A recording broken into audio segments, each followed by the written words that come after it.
Marathon ठाण्याची ऊर्जा तरुणाईची या घोषवाक्यासह आयोजित करण्यात आलेल्या 31व्या ठाणे महानगरपालिका वर्षा मॅरेथॉन या स्पर्धेत पुरुष गटात पुण्याच्या ASIच्या धर्मेंद्र यानं अव्वल स्थान पटकावलं.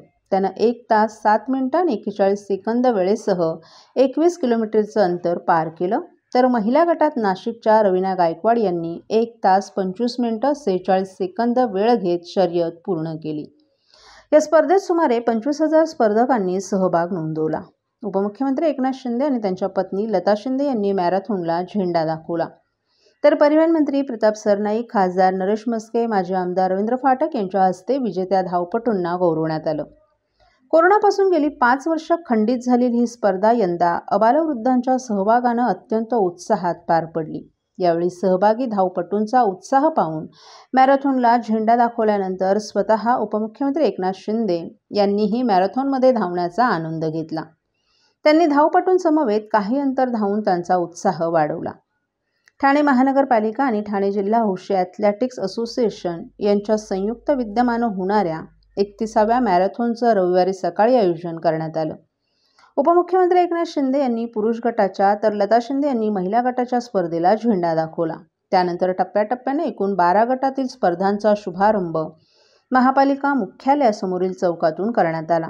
यावेळी खासदार नरेश म्हस्के, माजी आमदार रवींद्र फाटक, माजी उपमहापौर पल्लवी कदम, महापालिका आयुक्त सौरभ राव, माजी ज्येष्ठ नगरसेवक राम रेपाळे, एकनाथ भोईर यांच्यासह महापालिकेचे अधिकारी, मुख्य वैद्यकीय अधिकारी डॉक्टर प्रसाद पाटील आदीही उपस्थित होते. ठाणे वर्षा मॅरेथॉन थोड्या खंडानंतर आता पुन्हा होत आहे, ही अत्यंत आनंदाची गोष्ट आहे. या क्षणी या मॅरेथॉनसाठी पहिल्यापासून पुढाकार घेणारे माजी खासदार सतीश प्रधान यांची प्रकर्षाने आठवण होत असल्याचं उपमुख्यमंत्री एकनाथ शिंदे यांनी मॅरेथॉनला प्रारंभ करून देताना सांगितलं. ठाणं बदलतंय आणि त्या बदलत्या ठाण्याबरोबर ठाण्यातील तरुणाईलाही ऊर्जा देण्याचं काम ही मॅरेथॉन करत आहे. म्हणूनच मॅरेथॉन ठाण्याची ऊर्जा तरुणाईची असं घोषवाक्य घेण्यात आले. तू धाव तू धाव घे क्षितिजाचा ठाव हे गाणंही अत्यंत प्रेरणादायी असल्याचं उपमुख्यमंत्री एकनाथ शिंदे यांनी सांगितलं. ठाण्यात सप्टेंबर महिन्यात मेट्रोची ट्रायल रन होणार आहे. या अंतर्गत मेट्रोचं कामही सुरू होत आहे. त्यामुळे ठाण्याचं रूप आणखीन बदलेल. आपलं ठाणं हरित ठाणं होत आहे. यंदा 2 लाख झाडं लावण्याचा महापालिकेचा निश्चय केला असल्याचंही त्यांनी सांगितलं. यावेळी इंग्लंड ते फ्रान्स हे सागरी अंतर पोहून जाणाऱ्या भारतीय संघातील जलतरणपटू आयुष कैलास आखाडे, आयुष तावडे, मानव मोरे या जलतरणपटूंचा उपमुख्यमंत्री एकनाथ शिंदे यांच्या हस्ते सत्कार करण्यात आला. त्याचप्रमाणे आंतरराष्ट्रीय ॲथलेटिक्स शौर्या अविनाश अंबुरे आणि फुल आर्यमन स्पर्धा पूर्ण करणाऱ्या स्मिता जावळे यांचाही उपमुख्यमंत्री एकनाथ शिंदे यांच्या हस्ते सत्कार करण्यात आला. उपमुख्यमंत्री एकनाथ शिंदे यांच्यासह उपस्थित सगळ्यांनी यावेळी घरोघरी तिरंगा अभियानाच्या निमित्तानं मॅरेथॉनच्या व्यासपीठावर तिरंगा प्रतिज्ञा घेतली. महापालिका अधिकारी, कर्मचारी आणि लोकप्रतिनिधी यांच्यासाठी 1 किलोमीटरची कॉर्पोरेट रन ठेवण्यात आली होती. या स्पर्धेत महापालिकेचे अधिकारी, कर्मचारी, पत्रकार यांनीही सहभाग घेतला. त्याचप्रमाणे 60 वर्षांवरील ज्येष्ठ नागरिकांच्या स्पर्धेत महिला आणि पुरुष गटात ज्येष्ठ नागरिक उत्साहानं सहभागी झाले होते. त्याचबरोबर दिव्यांगांच्या त्रिदल समूहांनी या मॅरेथॉनमध्ये विशेष सहभाग घेतला. ठाणे वर्षा मॅरेथॉन स्पर्धा विविध 12 गटात संपन्न झाली. विजेत्यांना एकूण 10,38,900 रुपयांची रोख पारितोषिकं देण्यात आली. मॅरेथॉन स्पर्धेतील विजेत्यांना देण्यात येणाऱ्या पारितोषिकांमध्ये वाढ करण्यात आली. 21 किलोमीटर स्पर्धेतील विजेत्यास 1 लाखांचं रोख पारितोषिक, सन्मानचिन्ह, मेडल आणि प्रमाणपत्र देऊन सन्मानित करण्यात आलं. आम्ही लोकांना देतोय, मोठ्या प्रमाणावर वृक्ष लागवड करतोय. गेल्या वर्षी 1 लाख, 1.25 लाख झाडं लावली आणि यावर्षी 2 लाख झाडांचं टार्गेट आहे. त्यामुळे ठाण्याचं हिरवंगार ठाणं, हरित ठाणं आम्ही करण्याचा प्रयत्न करतोय. ठाणे हे शहर तलावांचं शहर म्हणून ओळखलं जातं. तलावांचं पुनर्जीवन करण्याचा देखील आम्ही जो काही संकल्प आहे तो देखील राबवतोय. आणि मला आपल्याला सांगायला आनंद वाटतो की मला एक फोटो दाखवला होता आयुक्तांनी जोगीला तलावाचा. त्या तलावाचं पूर्णपणे तलाव बुजला होता. त्याच्यावर झोपड्या होत्या, 250-300 झोपड्या होत्या. या 250-300 झोपड्या घरं आम्ही दुसरीकडे शिफ्ट केली आणि त्या ठिकाणी पूर्वीप्रमाणे जोगीला तलाव त्या ठिकाणी निर्माण झाला आहे। एकदा तुम्ही जाऊन बघून या, मी देखील व्हिजिट करणार आहे। पण बुजलेला तलाव पुन्हा पुनर्जीवित करण्याचं काम मला वाटतं हे ऐतिहासिक काम आहे आणि ठाणे शहर हे पहिलंच शहर असेल की मोठ्या प्रमाणावर लोकांना शिफ्ट करून तलावाचा जो काही पूर्वीप्रमाणे तलाव आहे तो परत तसाच पुनर्जीवित करण्याचं काम महापालिकेने केलं। निवडणूक आयोगाने राहुल गांधी यांना प्रत्युत्तर दिले, पत्रकार परिषदेत सांगितलं त्याचं पुरा सर्व नागरिकांना आवाहन करण्यात येत आहे की सध्या डासांमार्फत पसरणाऱ्या डेंग्यू या आजाराचा प्रसार रोखण्यासाठी प्रत्येकाने पुढील प्रमाणे कार्यवाही करावी।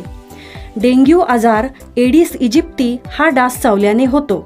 या डासांची पैदास साचलेल्या किंवा साचवलेल्या स्वच्छ पाण्यामध्ये होते। 8 दिवसांपेक्षा जास्त दिवस पाणी उघडे व साचून राहिल्यास त्यात डास अंडी घालतात। अंड्यांच्या अळ्या तयार होऊन पुढे डास तयार होतात। यासाठी आपल्या घरातील पाणी साठे उदाहरणार्थ बॅरल्स, पिंपे, टाक्या, हौद, रांजणे इत्यादी दर आठवड्याला रिकामे करून घासून पुसून कोरडे करून पुन्हा भरावे। 1 दिवस कोरडा दिवस म्हणून पाळावा। पाणी साठ्यांना घट्ट झाकणे बसवावीत किंवा जुनी साडी, चादर, धोतर यांनी बांधून झाकून ठेवावीत, म्हणजे डास त्यात जाऊन अंडी घालणार नाहीत। घराच्या गच्चीवर, आजूबाजूला, अंगणात कोठेही पाणी साचू देऊ नये। भंगार सामान उघड्यावर टाकू नये, उदाहरणार्थ टायर्स, प्लास्टिक सामान, कुंड्या, टाकाऊ वस्तू इत्यादी। अशा सामानात पावसाचे पाणी साठून त्यात डेंग्यूच्या डासांची पैदास होते। घरातील कूलर्स, फ्रीजच्या पाठीमागील ट्रे हे देखील वेळोवेळी कोरडे करावेत। लक्षात ठेवा, नुसत्या फवारणीने डास घनता कमी होत नाही, तर त्यासाठी डास पैदास ठिकाणे नष्ट करणे ही आपल्या सर्वांची जबाबदारी आहे। कोणताही ताप अंगावर न काढता जवळच्या शासकीय रुग्णालयात मोफत औषधोपचार घ्या। अशा प्रकारे नागरिकांनी सहकार्य केल्यास डेंग्यूचा प्रसार रोखणे सहज शक्य आहे।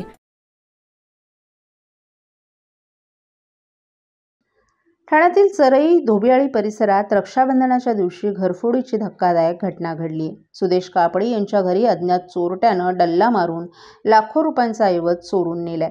मिळालेल्या माहितीनुसार सुदेश कापडी हे पत्नी समवेत मेहुण्याकडे रक्षाबंधन साजरे करण्यासाठी गेले होते। घरात कोणीही नसल्याची संधी साधत चोरट्यानं घराचा दरवाजा तोडून आत प्रवेश केला। कपाट फोडून त्यातील 2 सोन्याचे हार, टेक चेन, 2 अंगठ्या मिळून सुमारे 15 तोळे सोनं, 50,000 रुपये रोख रक्कम तसंच देव्हाऱ्यातील 2 चांदीच्या मूर्त्या असा मुद्देमाल चोरट्यानं लंपास केला।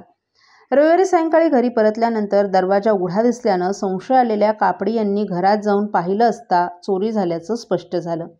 तातडीनं नौपाडा पोलीस ठाण्यात कळवण्यात आलं। पोलिसांनी घटनास्थळी येऊन तपास सुरू केला। कष्टानं जमवलेलं सोनं आणि रोख रक्कम गमावल्यामुळे कापडी कुटुंबियांवर दुःखाचा डोंगर कोसळला असून परिसरात या घटनेमुळे भीतीचं वातावरण पसरले। मी काल संध्याकाळी 5 वाजता पनवेलला मेहुण्याकडे गेलेलो। इकडनं नंतर रात्री मी पुण्याला पोचलो। माझ्या मामाच्या इकडे घराची पूजा होती, वास्तुशांती, तर तिकडे गेलो। तिकडनं इकडे रात्री 9:30 वाजता आलो तर बघितलं तर माझ्या घराचा दरवाजा तोडला आहे, सेफ्टी डोर तोडला।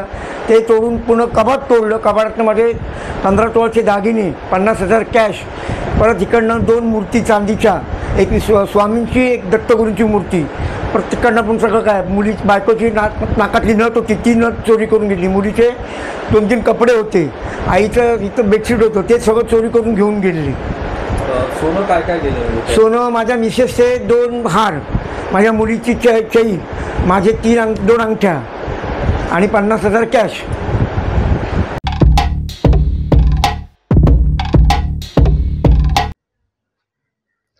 महाराष्ट्रातील राज्य सरकारच्या भ्रष्ट कारभार आणि जनविरोधी धोरणांच्या विरोधात आज शिवसेना ठाकरे गटातर्फे ठाणे स्टेशन परिसरात भव्य जनआक्रोश आंदोलन करण्यात आलं। या आंदोलनाचं नेतृत्व शिवसेना नेते आणि माजी खासदार राजन विचारे यांनी केलं। यावेळी शिवसेनेचे नेते नरेश मणेरा, केदार दिघे तसंच ठाणे जिल्ह्यातील उबाटा गटाचे पदाधिकारी आणि कार्यकर्ते मोठ्या संख्येनं उपस्थित होते। या आंदोलनादरम्यान महायुती सरकारमधील भ्रष्टाचार, जनविरोधी निर्णय आणि अपयशी धोरणांवर तीव्र शब्दात निषेध व्यक्त करण्यात आला।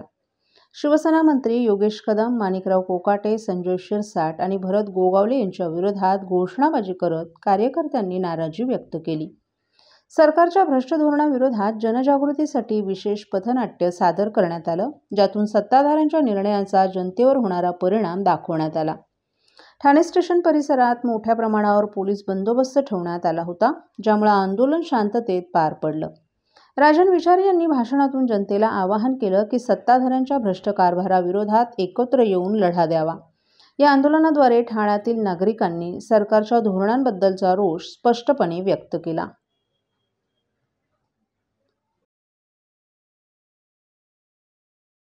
कशा पद्धतीने या महाराष्ट्राला लुटण्याचं काम या माध्यमातून या लोकांनी केलेलं आहे आणि कशा पद्धतीने आज तुम्ही बघितले असेल, लाडक्या बहिणी असतील, आज शेतकरी असतील, त्याचबरोबर आज तरुण युवा असतील, आज लोकांना रस्त्यावर उतरून त्या ठिकाणी न्याय मागायला लागतोय। आणि कशा पद्धतीने या ठाण्यामध्ये, या संपूर्ण महाराष्ट्रामध्ये आज बघितलं असेल या ठिकाणी डान्स बार चालू आहे आणि कोणाचं काही लक्ष नाही आहे, फक्त आपले खिसे भरण्याचं काम या माध्यमातून करतायत। आज तुम्ही बघितलं असेल त्या ठिकाणी विधानसभेमध्ये विरोधी पक्षांनी या ठिकाणी मोठ्या संख्येने हा प्रश्न विधानसभेत मांडला होता, परंतु एकही मंत्र्याचा राजीनामा, पैसे सापडले त्या ठिकाणी, कशा पद्धतीने फिल्म्स त्या ठिकाणी रील्स बनवल्या गेल्या, परंतु आज कुठल्याही सरकारला याची लाज नाही आहे। त्या सरकार भ्रष्ट लोकांना पाठीशी घालण्यामध्ये व्यस्त आहे आणि आज जनतेचा आक्रोश, या महाराष्ट्रातल्या जनतेचा आक्रोश तुम्हाला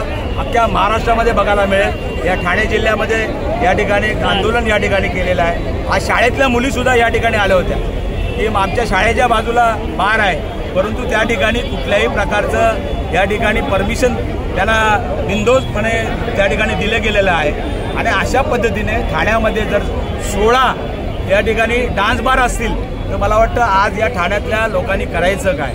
आज संपूर्ण तुम्ही बघितलं असेल, आज रोजगारसुद्धा या ठिकाणचा निघून गेलेला आहे। आज तुम्हाला बघितलेलं महाराष्ट्राची परिस्थिती काय आहे, कुठल्या पद्धतीने महाराष्ट्र या ठिकाणी चालवला गेलेला आहे आणि म्हणून या ठिकाणी आज हे जन आक्रोश आंदोलनासाठी मोठ्या संख्येने या ठिकाणी नागरिक या ठिकाणी जमलेले आहेत। तर अशाच प्रकारचं आंदोलन सुरू होतं दिल्लीमध्ये आणि त्यामध्ये जे राहुल गांधींसह अनेक खासदारांना देखील अटक केलेली आहे पोलिसांनी। मला असं वाटतं, बघा हा महाराष्ट्र आहे, या महाराष्ट्रामध्ये कुठलंही आंदोलन करण्याचा हा आमचा प्रत्येकाचा डॉक्टर बाबासाहेब आंबेडकरांनी दिलेला संविधानामधला अधिकार आहे आणि तो अधिकार आज तुम्ही बघितले असेल बाबासाहेबांच्या साक्षीने या ठिकाणी आज आम्ही जन आक्रोश करतोय।